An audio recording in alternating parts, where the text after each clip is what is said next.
Hi, this is Evan Narcisse, And I'm Chris Person. and we're going to be talking about Remember Me today, which is a new game from Capcom developed by Dontnod Entertainment, which is a French development studio. Very French. Yeah, and that's one of the things we want to talk about this week, which is it's a game that feels very French, very specifically seated within a bunch of science fiction traditions in a really, really interesting way. And let's just get this out of the way off the top. It's a rough game, I talked about it in my review. It's not like this mechanically slick experience. There are some rough patches. It feels like a developer's first effort. Yeah, let's just sum it up. I mean, you played through, you reviewed it. Just give a quick summary of the game, I think. Yeah, it's so basically you play as this character called Nilin, who is a memory hunter in the year 2084, and she wakes up and has amnesia. She's in prison, and she gets broken out by the people she used to run with, these kind of information freedom fighters. I think yeah, exactly. Freedom fighters. It's a game. It's a world in which memory is modifiable, but it has also been commoditized and sold. You can digitize your memories, and they get stored somewhere. And there's a black market where you can steal other people's memories. You can also share your memories with other people. And what Nilin has done has been steal secrets from people in the cause of this organization. But she wakes up and she finds herself not remembering anything about herself. So there's a bit of irony at the beginning of the game where she is somebody who used to poke into other people's heads and now has had that done to her. Yeah, it's the she was the bad guy, now she has to become the good guy because circumstance is a bitch. Right, and her being the bad guy is something that is I think pretty well handled in the game because you kind of take for granted that she's on the side of justice and what is right, but as you find out more and more about her past, you figure out that she's done some things that are really morally questionable. Yeah, she has the ability to sort of alter people's memories, which is not a common thing in this world. It's a rare gift. Exactly. But you can tell she's done it to very, very messed up things with it. Right. In terms of the gameplay, it's a kind of a straightforward action platformer, and it's got a really interesting combo system which lets you modify combos so you can get specific effects within a chain. It's got some interesting ideas, but it feels rough, and I kind of hope these guys get another chance to polish some of the ideas that are in the game. Well, that's the thing. I mean, it presents this very robust combat system, or this idea of a robust combat system, and it feels like a lot of this game, they polished it really well, but they polished what they could do. Right. You know what I mean? It feels like they are an ambitious studio. This is their first game, and the actual veneer and everything runs fine, but it's like this is all they could do with the resources given to them. You know what I mean? Like, that's another thing. Like, the combat system feels like a limited version of a bigger idea that they had in mind. Yeah. And so does the city. Yeah. The city, you can't really. It's a very linear, on the beaten. You can't go off the beaten track at all. Right. Tunnel style of game. But the things that they're promising, it's like everyone wants this game. I want this game to do well because I want to see what they do with an even bigger budget. Right. And Neo Paris 2.0. Yeah, I want them to see what they could do if they have... Because that's the thing is, it's so aesthetically... seductive, and rich. Yeah. It's really an adult game in a really weird world. Like, the way it handles science fiction is really adult. Yeah. The way it handles aesthetics is really adult. And we don't see a lot of Europe in particular in games. Yeah, that's true. This feels... One of the things I wrote in my review is that this feels like an old world city. Even though there's all this Blade Runner-esque neon signage and these big screens dominating the landscape, it still feels like you're in Paris. Like, you walk by a sidewalk cafe. The apartment buildings have that weird kind of cul-de-sac, big door architecture to them. It feels like you are in a new and an old place at the same time. It's an old world, but with basically Helvetica and hover cars. Like Helvetica's kind of floating everywhere. I can see why people don't like this game, but to me, there's a certain category of games, and I don't know about you, because I'm very weird with what games I keep, because especially in this field and line of work, you just don't want to. You know, you just have a lot of stuff. And I've always kept these kind of outlier games as the games that, like, I will keep Asura's Wrath until forever. Until your machine that plays it breaks. Or I can't play it anymore, or I'll keep Phantom Dust or El Shaddai or The Longest Journey, because I want to be able... The reason I own games isn't for me to play them. The reason I keep games is to show other people that this thing existed. Yeah, you can share it with them. And you know, these games that you're talking about, the quirkier ones, the left of center ones, they're less likely to be republished or upscaled for a new machine. These are the ones that you need to hold on to, because that initial release is probably the only one they're going to get. I mean, I hope not. I mean, that's the good thing about Capcom, is they're fairly okay with re-releasing their titles. Yeah. And I think the reason that we both understand that this game is rough, but something you should pay attention to. And that's another thing. It's like, yeah, this is a rough game, and yeah, it's a game that doesn't play well all the time, but the things I like are so specific, and so, like, the way that when you're fighting somebody, you kind of complete a sort of Lumines style, like, sound. Like, you the better you do, the more the better the sound becomes, and the music. Right. It's like the combo system is very rhythmic, so you can't button mash. That's not going to get you anywhere. You've got to time your combos to a very kind of specific rhythm, and once you do, you again, like you said, you get the sound design that rewards you with like a little melody. It's very, very subtle, but it's there. And again, you get all these effects that you build into your combos, like running down your cooldown meter, or giving yourself new health, or a more powerful strike, or a multiplier. So that kind of stuff is really, really interesting, and you know, pretty unique in terms of the combat systems that we see today. It's very much reminiscent of Arkham Asylum and other kind of games with a stripped down fighting engine. But this one layers some customization and some complexity on top of it too. Yeah, and I don't know about you, but I really, like, I love science fiction. You love science fiction and comic books, and people don't know how to use science fiction well in gaming. What you see in video games a lot is this assumption that you're going to get up to speed with the tropes and the paradigms that they're putting out in a story, and without really explaining to you what the world looks like now because of these advancements, because of the things that have changed. And that's the thing I think that Remember Me does extremely well, is like, okay, you can upload your memory to a cloud server somewhere, and you can share it with somebody else.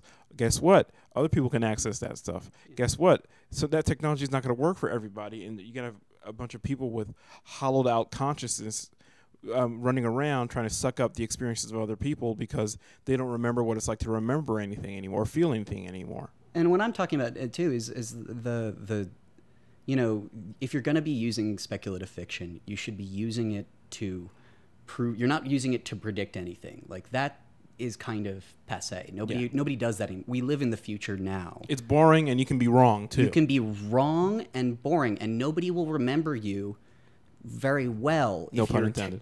Yeah, sorry. If you're technically right. Right. Like, people don't remember Philip K. Dick because he was technically right about a lot of things. He was, but he was also wrong most of the time. Yeah. People remember him because he got it right in a complicated way and in a deep way. In a metaphorical way. In a metaphorical way. Like, he was the guy that was saying, actually, the future might suck, and things we have in the future might be made out of tacky crap. And the thing I like that Remember Me gets, and gets in a very adult way, is that science fiction and speculative fiction can be used as this complicated way of talking about the present, and the idea of commoditizing relationships, relationships and privilege, and that, you know, even in a future that's, you know, post-racial, which is something that this game has done, it's very, like, ethnically diverse future. Right. There are still, you know, socioeconomic strife, and that's, you know, games don't do that well. And you know, again, some of the things they model these events after are very blatant. There's a section of the game where a part of Neo Paris gets flooded, and it feels very, very influenced by like Hurricane Katrina and what New Orleans was like after that. And there's another part of the game where you're kind of in a prison, and it's a brilliant, again, kind of implementation of their core idea where you go to prison and they erase your memories of everything before you went to prison. So it's not like you're yearning for freedom because you've never known anything else. And it's a very psychologically cruel idea of what imprisonment would be like. And also it's a bit of a commentary on the prison industrial complex, right? People that run private prisons, and how it's about keeping things efficient rather than any kind of idea of justice. There's that bit in the beginning where they are like they have you sort of trudging down a very Apple 1980s commercial style line into a machine so you can get like essentially the love of your entire life pulled out of you. Yeah. And then they just throw you down a goddamn chute. And Right. that was really cool. Like, just in a way of very succinctly and without actually like putting too much of a fine point through dialogue of it. It's just like, no, you don't want to go there. You don't want to go there. And it's very, seeing where that goes is actually really interesting and adult for games. And I think that's the thing I'm afraid of, is that people won't pay attention to this game. So the people won't, because I really want to see them do something else. You know? I agree. Speaking about doing something else, let's talk about how French this game is. This is the Frenchest game. It's in a good way. Yeah, in a very good way. I talked about how Paris feels like Paris, yet also it feels like the city from the future. But the game feels French in a very specific way to me. Like some of the things that I thought about when I was playing was how it reminded me of like Flashback, the Quest for Memory, and I think that was a game that was designed by, if not a French guy, then definitely a European developer. That's true. Yeah, and remind me of Another World. Another World by Eric Chahi, who's also French. Beyond Good and Evil, it reminded me of Michel Ansel's good right. work that I wish they would give him money to do instead of I think a lot of us do. But yeah, it reminded me of this. It made me think about this idea of a French video game tradition, which is funny because when we think about video game production, the superpowers tend to be, the U.S. or Japan, Canada as well. There's always a hint of France in anything. That goes with Canada, but like I feel that this is more than a hint. This is a dollop. This right. This is extremely French, and you can see this is Béarnaise sauce. Yeah, they keep like name dropping quotes of French artists in between it that are very like good relevant quotes, and they're not always, like you'll get a very like obvious philosopher, but you'll also get like a sort of obscure by video game standards painter right. And it also feels a lot like the work of I said this a lot of Moebius, Jean Girard, the famous comic book artist, who worked on Dune and when Jodorowsky was doing it, and like all of this, he's the the guy who did a lot of the design for The Fifth Element. Yeah. He's famous for works like The Airtight Garage, The Inkall, and his science fiction comics were always concerned with society and how it gets ordered in the future, and this very much feels like that. For me, this also reminded me of The Fifth Element, where there's this kind of media obsessed, super fast kind of craziness that runs all throughout society, and the people inside of it view it as normal, but you coming as an outsider, as a player, it's kind of disorienting to have all the news feeds and all the buzzing signs and all that stuff. For all the stuff that feels cliche about that kind of, again, Blade Runner influence that runs throughout video games, this game made it feel, it drove it home a little bit more. And I don't know if it was because of like all the augmented reality displays, all the text popping up around you. Mm-hmm. Like you just felt constantly flooded by information in a way that felt like, oh yeah, this feels super futury. Yeah, and futury in getting to the point of why science fiction to begin with. Why are you putting this in a speculative world? And you brought up The Fifth Element, and Moebius and the thing that both of those, that artist and that movie understand is that sometimes you're not trying to predict. Sometimes science fiction is about fashion and aesthetics and this absurd dream world that, you're not ever saying this is going to be real. Because let's be real, Remember Me is not going to be a plausible future. Jesus, I hope not. Yeah, but its implausibility makes it this sort of beautiful, stilted world. And I like that layer of unreality I love the fashion. Art. Yeah. Yeah, I love the fashion sense in this game. It's really, really good. The design, the robots. I also made a note when I was playing about how great the pigeons were. There were pigeons everywhere, and that was a nice little touch. It's not exactly a new thing, but it's like, oh, wait, yeah, this makes it feel familiar amidst all this disorientation, like I was saying before. One of the other things I thought about when I was playing was that this game feels like a cautionary tale about the singularity. The singularity is this idea that, the gap between man and machine is going to fade away. We'll all upload our consciousness to computers and we'll have eternal life because we can digitize our brains and our personalities and our souls, and they'll live on in a series of receptacles. And, very, very Ubik. Right. It's this often gets presented as this kind of utopian idea, but of course, all utopias have flaws.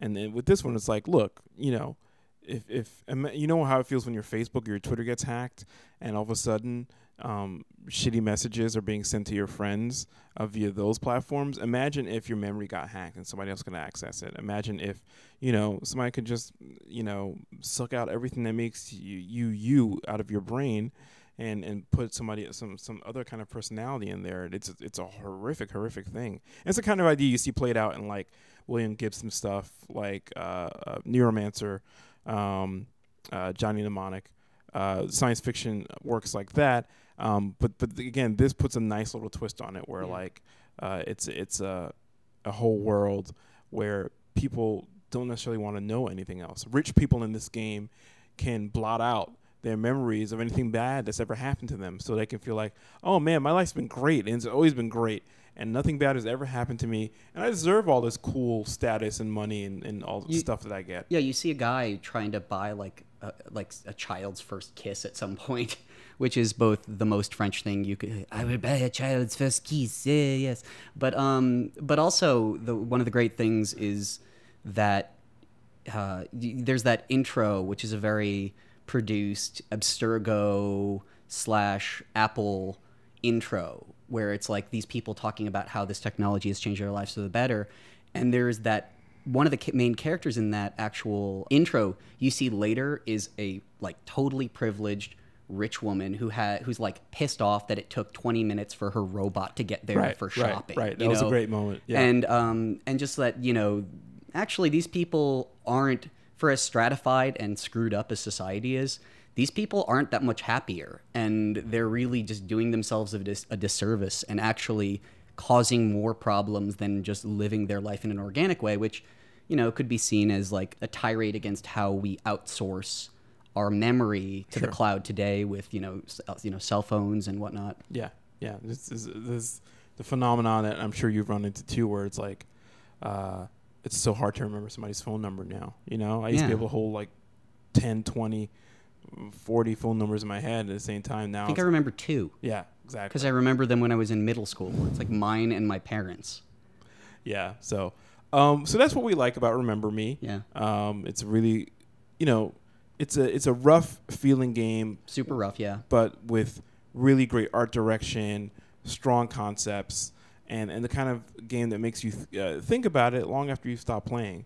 I will ironically remember this game. Yeah, I think a lot of people will if they actually go out and get it. So read the review, read what we've written about it, and listen to what we have to say, and you can judge for yourself whether you want to pick it up or not. And feel free to disagree with us, because a lot of people out there probably will.